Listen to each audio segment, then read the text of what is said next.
All right, so problem number 17.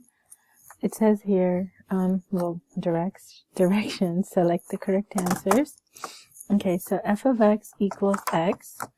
Now notice that we don't have the graph of f of x on here, but we do have the graph of g of x.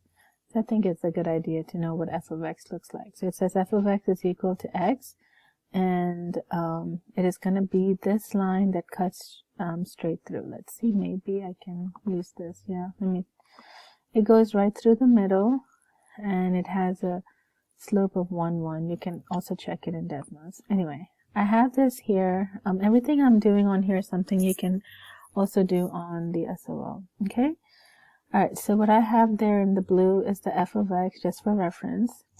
And then we're going to see what it's asking. It says the slope of g of x is what? So I have here twice, 1/2, and so on. So let's see what the slope of g of x is. G of x is 1 up 1 over 2, so 1 over 2.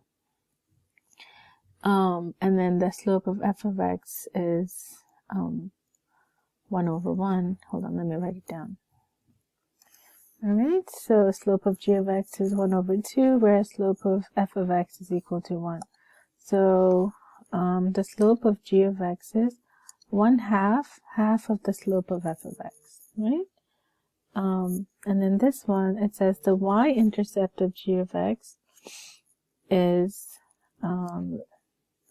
we have these options. So let's look at what the y-intercept is. F of x has a y-intercept of 0, and g of x has a y-intercept of 2.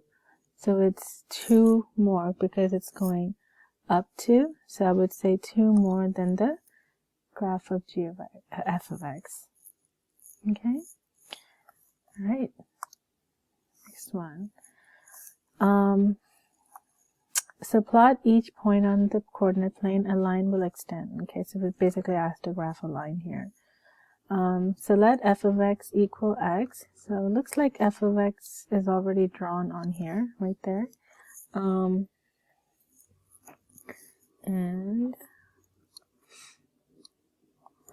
It says the graph of g of x is shifted up 2 units from the graph of f of x and 3 times steeper. So if it says 3 times steeper, so that means the slope of g of x is 3 times the slope of f of x. So the slope of f of x is equal to 1, which we saw, up 1 over 1.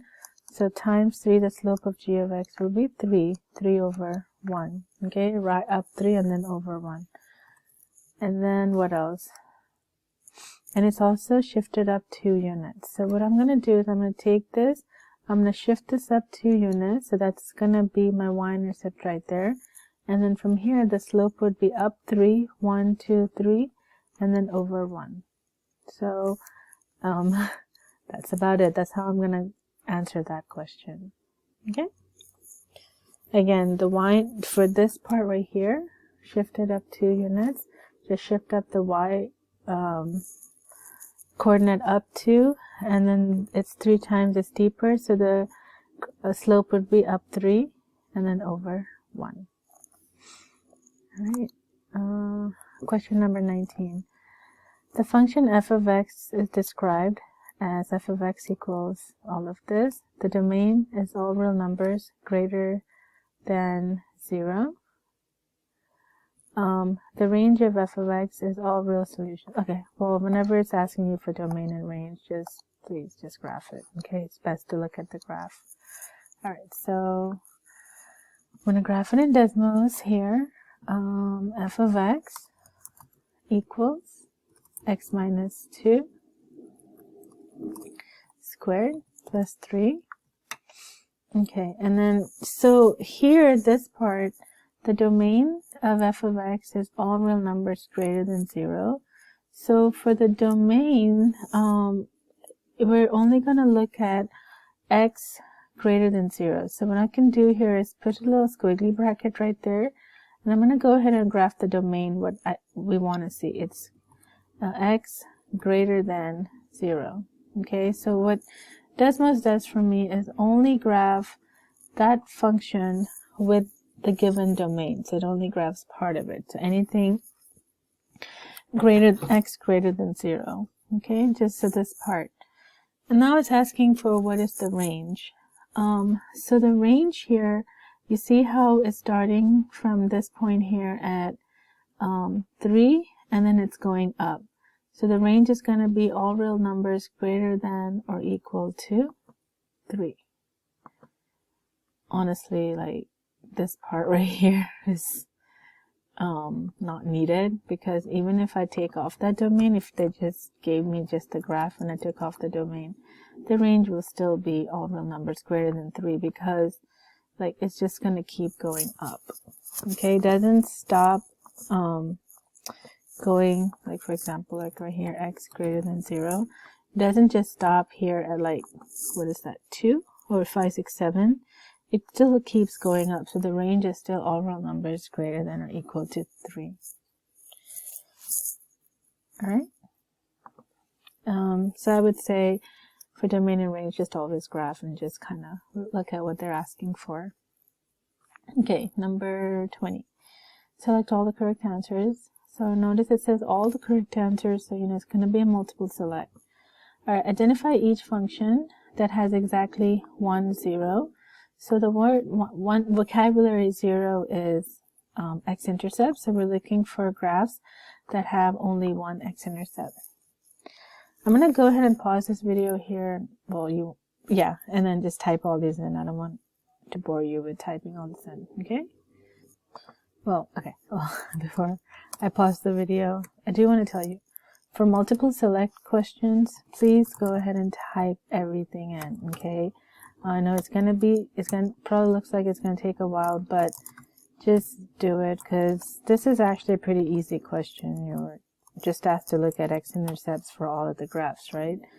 But unfortunately, we have to look at all of the graphs. I think we did this problem in class. Last one here. X plus 4. X plus 1. Okay, so now I'm just going to ungraph them. I still have it. Let's look at the first one. So the first one has 2 zeros. Okay, so I'm not going to pick that one. I can use my answer eliminator. I love that thing. Alright, the second one, it only has 1 0. You can zoom out just to make sure, but yeah, that one has 1 0, so I'm going to go ahead and select that. And then the next one looks like it has no zeros, so that's not one I'm going to choose. And then the fourth one, look, it only has one x-intercept. That's what I want. I'll pick that one. And then the last one, it has 2 x-intercepts, so I'm not going to pick that one. And you can keep the answer eliminators right there. It's not going to do anything because you already selected the right answers there. Okay. Identify each function that has an x-intercept of 3. Okay, has an x-intercept of 3. So same thing. I'm going to go ahead and graph each one and then go from there. This time I'll go ahead and pause the video. All right, I graphed everything. Just gonna look at each one. So I'm looking for an x-intercept of 3. Okay, so 3 is right there, right? Oh, it's right there. I'm just gonna keep it zoomed in here because it doesn't matter if it has other x-intercept, but it has to have an x-intercept at 3. So well, f of x doesn't, so I'll go ahead and eliminate that one. And then look at the second one. Nope, see? Doesn't have an x-intercept of 3. Eliminate that one. And then h of x. Yep, that one does. So I'll go ahead and select that one. J of x does not. Again, like if I zoom out, I can see the whole thing. But since I'm only focused on here, I'll just keep it zoomed there. And then the last one, yep, this one has an x-intercept of 3. Okay, and then this one didn't. Again, I don't have to like put the eliminator thing on there as long as I highlighted my right answer. So I'll just leave it at that. Okay, it says here, which table of values best represents the rule shown? Alright, so this is where I'm going to go ahead and translate this verbal expression, meaning it has the words, into math here directly in Desmos, okay? It says the square of, so whenever it says the word of, the sum or of, the difference, you know that you're gonna have to put that, like, that next part in parentheses, okay? The sum is addition, so the sum of what? X and 5, and what does this parentheses have going on it? It has the square, okay? Equal to y. I'm gonna press home. Let's look at the graph. Alright, so now we're just kind of looking for this table of values, okay? So I'm gonna go ahead and change this into a table of values. Oh, okay. Okay, it's not gonna allow me to change in table of values simply because I have the y towards the end. So if I put y equals in the front, which is literally the same thing, you saw it was the same exact graph, and then it will allow me to change that into a table, okay? So anyway, I'm looking for 3 and 4, and I'm going to go ahead and delete these. 64 and 81, said C. Okay. Again, if you're confused as to what I did, please go ahead and just rewind this video. Go back a few, like maybe 1 minute, and see what I did again, okay?